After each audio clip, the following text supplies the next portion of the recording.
प्रीति की नई नई शादी हुई थी। उसका पति अक्षय विदेश में नौकरी करता था। प्रीति का रहन सहन सादगी भरा था। इस वजह से उसकी सास हमेशा उसे दूसरी बहुओं के मुकाबले कम आंकती थी और उसे बिल्कुल पसंद नहीं करती थी। ये ले। माँ जी, मुझे मत मारिए। आज तेरी वजह से मोहल्ले की सभी औरतें मेरा मजाक उड़ा कर गई है। आज तो मैं तेरी हड्डी पसली एक कर दूंगी।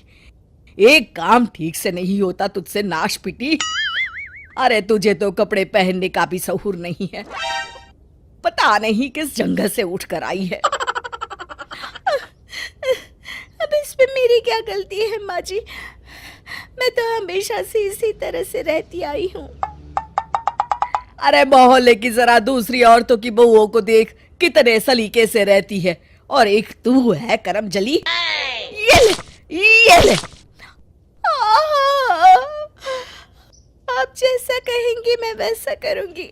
मुझे और मत मारिए माँ जी। अरे तेरा कुछ नहीं हो सकता। जा, रसोई घर में सुबह से बर्तन पड़े हैं, जाकर धो। मैं पड़ोस में जा रही हूँ। विमला की बेटी को लड़के वाले देखने आने वाले हैं।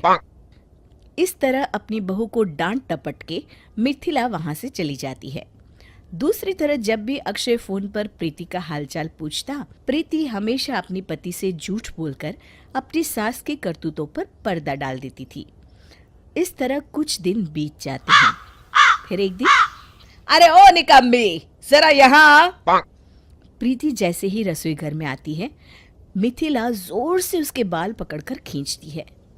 ये क्या है? रसोई में खाने के लिए कुछ भी नहीं है? अरे मुझे बड़ी भूख लगी है, अब क्या खाऊं? माँ जी, आप ही तो कह कर गई थी कि आप अपनी सहेली के घर से खाना खाकर आएंगी, और आज मेरा उपवास है, इसलिए मैंने सिर्फ बाबूजी के लिए खाना बनाया था। हाँ हाँ, कह कर गई थी तो क्या हुआ? अरे तुझे तो बहाना मिल गया काम चोरी का। अरे 2 रोटियां और तवे पर सेक लेती तो तेरे बाप का क्या जाता? राशन तो मेरा लगना था। हे भगवान, कैसी बेवकूफ बहू मिली है मुझे। अरे भाग्यवान, अपनी गलती बहू पर क्यों थोप रही हो? अरे तुम ही तो कहकर गई थी कि तुम खाना बाहर से खाकर आने वाली हो। अब भला इस पे इस बिचारी का क्या कसूर है? आप तो चुप रहिए जी, अभी मेरा माथा बहुत गर्म है। आप बीच में ना ही बोले तो अच्छा होगा। आप नाराज मत होइए, मैं अभी आपके लिए खाना बना देती हूँ। हाँ चल जल्दी, खाना बनाकर मेरे कमरे में ले आ। मिथिला अपने कमरे में चली जाती है। कुछ दिनों के बाद अक्षय का फोन आता है। आप कैसे हैं जी? अरे मैं तो बहुत अच्छा हूँ। एक बहुत बड़ी खुशखबरी है, मुझे यहाँ ग्रीन कार्ड मिल गया है। मैं चाहता हूँ कि तुम अब मेरे साथ यहाँ आकर रहो। मैंने माँ से बात कर ली है, बस अब तुम फटाफट यहाँ आने की तैयारी शुरू कर दो। अच्छा ठीक है, अब मैं फ़ोन रखता हूँ, शाम को बात करेंगे। ठीक है जी। प्रीति फ़ोन रखकर अपनी सास के पास जाती है। तभी उनकी पड़ोसी गायत्री वहाँ आ जाती है। अरे मिथिला, तेरे बेटे अक्षय का फोन आया था। तेरी बहू को विदेश बुलाना चाहता है, उसे वहाँ ग्रीन कार्ड मिल गया है, इसलिए मैं तेरी बहू के कागजात लेने आई हूँ। अब तो तेरी बहू विदेश जाकर अपनी जिंदगी मजे से गुजारेगी। मिथिला बुझे मन से कहती है, हाँ ये तो है, अपनी अपनी किस्मत है। गायत्री प्रीति के कागजात लेकर वहां से चली जाती है। अगले दिन से प्रीति देखती है कि उसकी सास कुछ खोई खोई सी रहती है, और अब वो पहले की तरह ना तो प्रीति को मारती पीटती है और ना ही उसे कुछ भला बुरा कहती है। बस सारा दिन किसी सोच में डूबी रहती हैं। उसी शाम अक्षय का फोन आता है।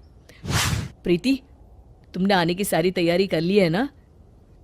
सुनिए जी, मैं अपने सास ससुर को छोड़कर कहीं नहीं जाने वाली। इस बुढ़ापे में अगर मैं ही उन्हें छोड़कर चली गई तो उनकी सेवा कौन करेगा?